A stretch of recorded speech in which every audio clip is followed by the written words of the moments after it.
We're talking about leads management now, and something that's very important is you're going to get about a bunch of leads in. Some of them are going to stink, and some of them are going to be great, but you need to be able to get in touch with those people right away. So we do something called a weekly blitz, which means when we get a lead in, until initial contact is made, a substantive contact. So sometimes you call someone and they'll go, "I got to call you back." That's not a substantive contact. But you get in touch with someone and you actually have a conversation to either disqualify them because they're not a good lead or to qualify them because they are a good lead and set an appointment. You need to reach them. So you need to hit them very hard the first few days. I'd say 5 days. I touch them at least 3 times a day.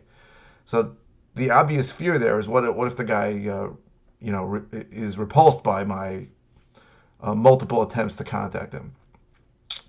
And the answer is it doesn't matter. If the guy's repulsed and he says, "Don't ever call me again," then you disqualified him. You accomplished something. And if very often it's not the case, and it's a very strange thing. Someone will put in their information on Facebook, and when you call them, they say, "I never did that." They never thought somebody would actually call them. They really wanted an email or something. So you have to try to hit people with every single method that you have. So if we have a cell phone number and an email address, we will text, call, and email that person every single day for 5 days until we reach them. And yes, we get people who go, "Lose my number, you're crazy, you guys are out of control, what are you doing? This is nuts." I'm fine with that. If we want to disqualify them and not call them again, that's fine. But you can't have maybes sitting in your pipeline.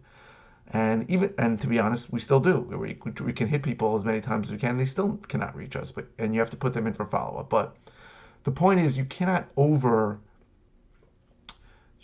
contact a lead who's reached out to you and you haven't had a substantive exchange with them. I said conversation, but the truth is sometimes they'll only respond to text, and they'll say to you on text, "Yes, I need to sell my house. It's really important." Very often, the most motivated sellers have some other issue going on that does not make them um, open to normal communication, and you'll get a lot of crazy things from them.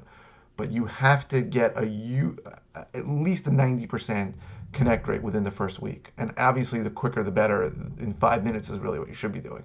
But you can't be afraid of hitting a lead that reached out to you too often. Now, if the lead didn't reach out to you, you can't pester them. But if someone reached out and said, "Hi, I'm interested in selling my house," and then you haven't heard from them, you should hit them 3 or more times a day, every day, until you can qualify or disqualify them.